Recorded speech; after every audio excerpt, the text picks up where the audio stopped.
Mana bu yo'limizda kam ko'stlari bor. Remont ishiga keldim. Remontlarni qildi, ishlayapti.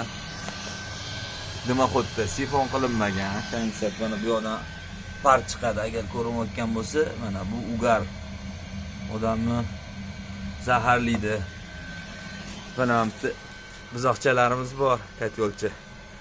Bularni ham zaharlab qo'yishi mumkin emas bunaqa narsada.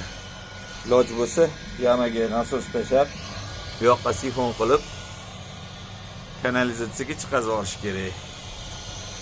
Keyin yo'limizga antiskachok bilan iloji bo'lsa vaterning stabilizatori bor ekan, shuni ishlab tursa ham bo'ladi. Antiskachok обязательно qo'yish kerak.